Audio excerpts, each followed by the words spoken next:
대통령의 처가 땅만 경기 부양, 다른 국민들은 죽으라는 겁니까? 지난주 6월 26일 2022년 국가회계에 대한 감사원의 결산감사 보고서가 발표되었습니다. 놀라운 수치를 하나 발견했습니다. 2월액과 불용액을 합한 예산 미집행액이 17.9조 원에 이릅니다. 이 가운데의 불용액이 12.9조 원입니다. 약 18조 원 규모의 미집행액은 전년 대비 45.5% 증가한 것입니다. 불용액 12.9조 원은 전년 대비 54.5% 증가한 것입니다. 불용액 중에서도 일반 회계 불용액은 약 10조 원, 불용액 중에서도 일반 회계 불용액 약 10조 원은 전년도 5.5조 원보다 거의 2배에 가까운 증가액입니다. 2015년부터 2022년까지 결산상 미집행 증감을 따져보니 미집행액은 2021년을 제외하고 나머지 기간에는 전부 전년보다 감소했습니다.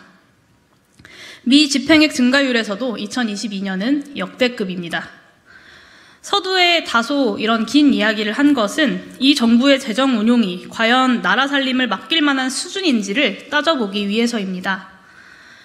2022년 본예산은 문재인 정부가 편성했고 재정 집행은 윤석열 정부 집권 1년 차에 이루어졌습니다. 감사원은 역대급 미집행액 증가의 원인까지 분석하지는 않았지만 결국 용산 대통령실의 강력한 긴축재정 신호를 각 부처가 알아서 실천한 것으로 해석할 수밖에 없습니다. 특히 예산 집행 근거 자체가 사라져 순세계 잉여금으로 적립되고 이에 따라 2024년 예산으로 편성되는 불용액의 급증은 이 해석을 뒷받침합니다. 서민들의 고통이 얼마나 클지는 불용액의 부처별 비중을 살펴보아도 확인 가능합니다. 미집행에 대해서 특별히 경각심을 가질 것으로 기대되는 기획재정부 불용액이 2.8조 원입니다. 부처 중에서 가장 큽니다. 그 다음은 서민과 저소득층의 복지와 긴밀히 연결된 부서인 행정안전부 2.2조 원, 고용노동부 1.6조 원 순입니다. 재정의 매우 중요한 기능 하나는 경기 대응성입니다.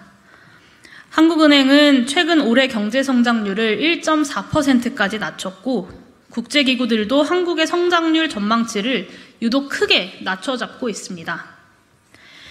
대한민국 경제가 침체 국면으로 들어섰다는 이야기입니다.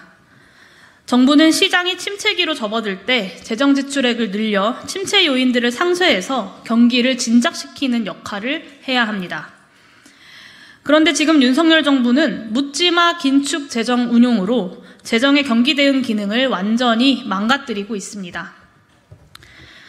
7월 2일 대통령은 국가재정전략회의를 주재하며 선거에서 지더라도 건전재정이라면서 긴축 의지를 다시 한번 표명했습니다. 이에 따라 모든 공공기관이 2024년 예산요구서를 다시 작성하고 있다고 합니다.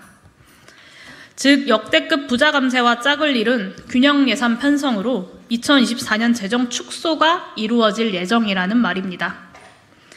이뿐이 아니라 작년 재정 미집행액 규모에서 보듯 올해 재정 집행 과정에서 또다시 긴축이 일어날 것이라 예측됩니다. 긴축 재정은 지자체에도 전달이 됩니다. 역대급 세수 결손에 따라 올해 지방교부세가 전년 대비 6조 원 안팎 줄어든 것입니다. 지자체의 재정 지출액도 그만큼 줄어든다는 이야기입니다. 그렇지 않아도 이미 행정안전부는 현금성 복지 지출의 비중이 전체 지자체 평균보다 높은 지자체에 대해 보통교부세액을 대폭 줄이는 규칙 개정을 통해서 지자체의 복지 예산 편성과 집행을 올해부터 이미 축소시켜 놓았습니다. 이렇게 해서 서민들에게 가야 할 정부 재정 혜택은 축소되고 이렇게 서민들의 고통을 동반하면서 축소된 재정은 수출 부진의 충격을 완화해야 할 내수를 더 위축시키는 악순환 고리를 형성할 것입니다.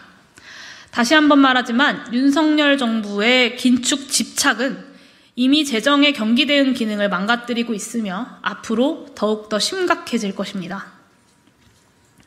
이런 상황에서도 2022년 재정 집행 과정에서 두드러지게 증가한 예산이 있습니다. 국토교통부의 서울 양평고속도로 건설 사업입니다. 절차적으로 납득하기 어려운 과정을 거쳐서 종점이 변경되었고, 이에 따라 고속도로의 길이가 2.2km 늘어나면서 총 예산도 수백억 원 정도 증가할 것입니다. 국토교통부는 2022년 예산 미집행액이 1,380억 원가량 될 정도로 긴축 재정을 운용했는데, 서울 양평고속도로 사업만은 예산이 늘어나게 사업을 확대한 것입니다. 하필 변경된 그 종점에 매우 가까운 곳에 윤석열 대통령의 처가가 보유한 수천 평의 땅이 있다는 사실이 지금 국민적인 의혹을 자아내고 있습니다.